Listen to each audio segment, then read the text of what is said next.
Mi nombre es Brenda González, estudiante de especialización en gestión de procesos psicosociales de la Uni Claretiana. Hoy quiero compartirles algunas reflexiones sobre las políticas públicas y herramientas legales que ha adaptado Colombia para garantizar los derechos de las víctimas del conflicto armado, desde los desafíos o dificultades que a pesar de todo ese marco legal siguen muy presentes. Empezando por una sentencia muy importante, la T-025 del 2004. En esa decisión la Corte Constitucional declaró el estado de cosas inconstitucional. ¿A qué se refiere con esto? Se refiere a situaciones, acciones, normas o leyes que contradicen o violan a la Constitución por la situación crítica de la población desplazada por la violencia. Básicamente lo que dijo la Corte fue: el Estado no está haciendo lo suficiente, y desde entonces se han emitido más de 300 autos para hacerle seguimiento a esa sentencia. Pero como muestra la misma Corte en sus informes, la realidad es que muchas órdenes no se han cumplido plenamente. Todavía hay miles de personas desplazadas sin acceso real a la vivienda, a salud, a educación, a empleo, y aunque en el papel hay enfoques diferenciales para mujeres, personas indígenas o afro, en la práctica no siempre se aplican como deberían. Ahora si pasamos a la ley 1448 del 2011, también conocida como la Ley de Víctimas, vemos otro esfuerzo grande del Estado. Esta ley reconoce los derechos de las víctimas a la verdad, la justicia, la reparación y la no repetición. Pero hay varios problemas. Muchas personas no saben cómo acceder a esos derechos. Los trámites son lentos y en muchas regiones no hay suficientes recursos o personal. Además, no todas las víctimas se sienten reconocidas por el sistema y algunas han tenido que pelear durante años para ser incluidas. Y si miramos el acuerdo de paz firmado con las FARC, sobre todo su punto 5, ahí se creó lo que hoy se llama el Sistema Integral de Verdad, Justicia, Reparación y No Repetición. Esto incluye a la Comisión de la Verdad, la Jurisdicción Especial para la Paz y otros mecanismos. La comisión ya entregó su informe final, que se llama La Colombia Herida, donde detallan muchas verdades duras del conflicto. Pero a pesar de eso, hay sectores que han deslegitimado el proceso o simplemente han ignorado las recomendaciones. Además, la violencia no ha parado. Líderes sociales y personas que defienden los derechos de las víctimas siguen siendo asesinadas o amenazadas. Entonces, ¿cuál es el problema de fondo?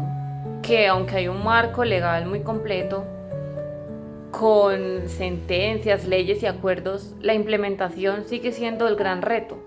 Falta voluntad política, hay muchas trabas burocráticas, desigualdades regionales y una deuda histórica con quienes han vivido el conflicto en carne propia.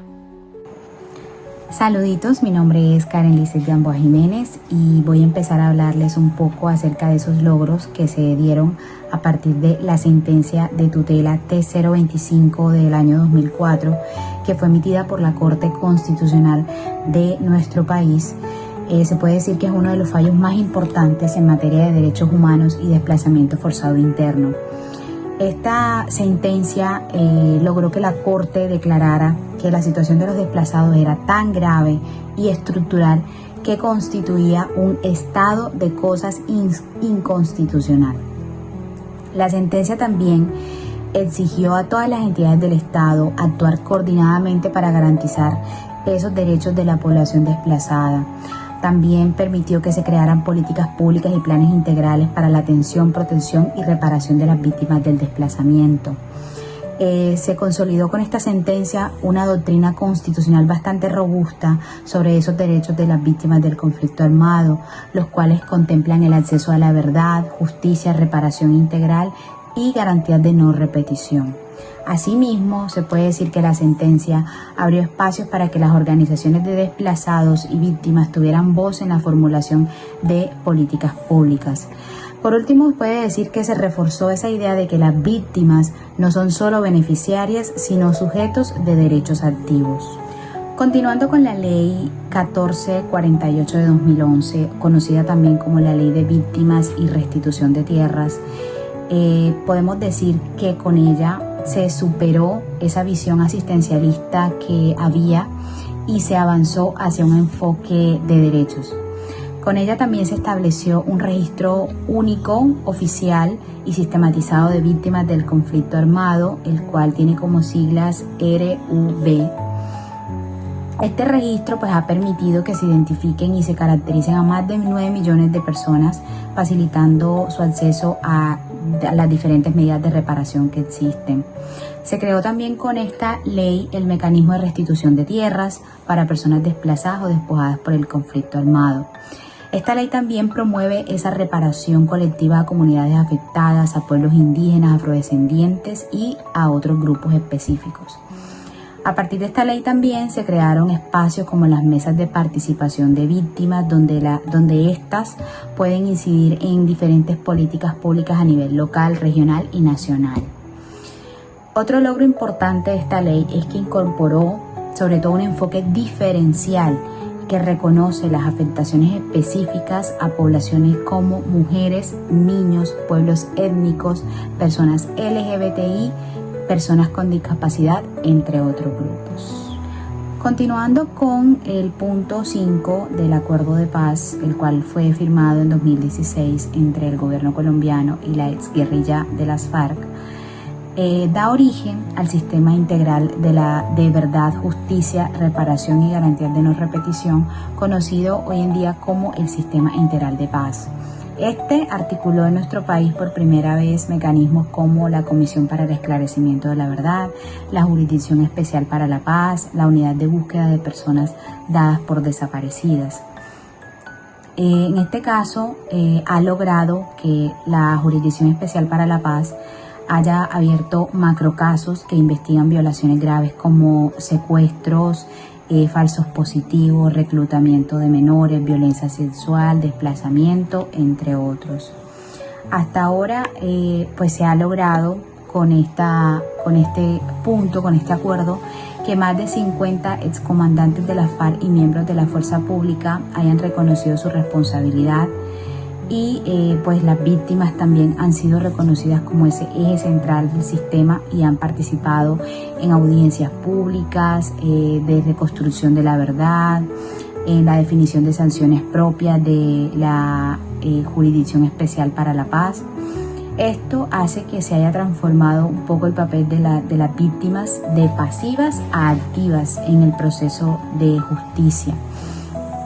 La unidad de búsqueda de personas dadas por desaparecidas también ha registrado más de 100.000 casos de desaparición y ha logrado que la recuperación de más de 1.000 cuerpos en colaboración con víctimas, comunidades e instituciones.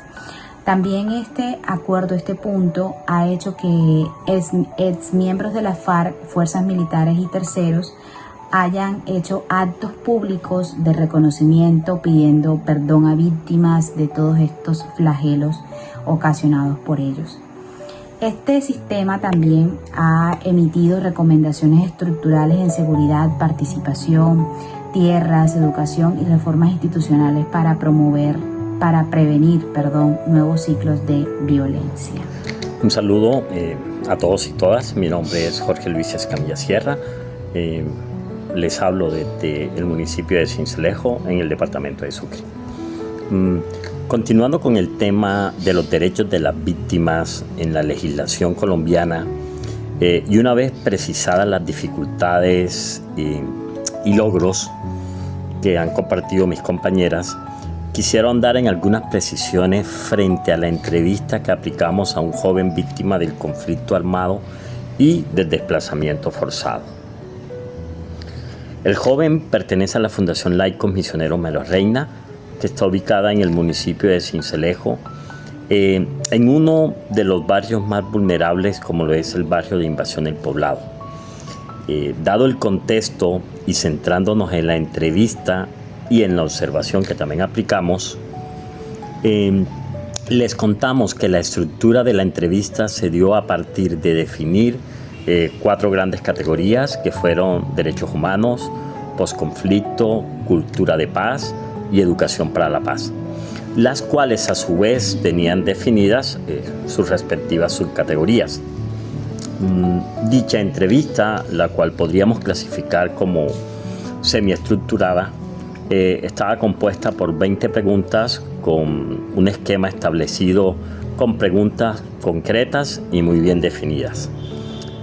La misma nos permitió conocer esas percepciones o la percepción que tuvo el joven frente a los derechos que tienen ellos como víctimas y cómo avanzar o poder propiciar una cultura de paz que les permita pasar la página y continuar aportando a la transformación y a la construcción de la paz desde su territorio.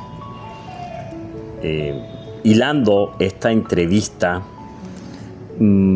realizada a este joven con los derechos de las víctimas y con los protocolos, acuerdos, leyes y normatividad en general existente en Colombia, podríamos llegar a las siguientes conclusiones. Colombia es un país bastante golpeado por el conflicto armado, que parece una cosa de nunca acabar. Se ha esforzado por sacar adelante la paz a través de acuerdos en los que cese la violencia eterna que hemos vivido. El Estado colombiano nos guía hacia una vivencia de un posconflicto en términos de paz, esa que difícilmente se ha logrado conseguir del todo, ya que son muchos los factores que han incidido en ello. Por otro lado, toda la sociedad y en particular las víctimas sufren en silencio muchas secuelas que ha dejado el paso de la violencia y la guerra en sus vidas. Hablar de paz, de conflictos, de violencia, también nos lleva a hablar de derechos humanos, puesto que en medio de todo son los más vulnerados. Por lo tanto, contextualizarnos en los derechos humanos y su conocimiento hacen que cada individuo genere la capacidad de ser crítico ante situaciones que puedan vulnerar sus derechos, ya que a nivel mundial son elementos reconocidos que brindan en la sociedad una garantía de existencia digna. Es importante precisar también que el conflicto armado y su proceso arrastra a víctimas de todo tipo. No tiene que ver con estrato social, educación, etnia, edad, etc. Sin embargo, cada víctima tiene su proceso y su historia.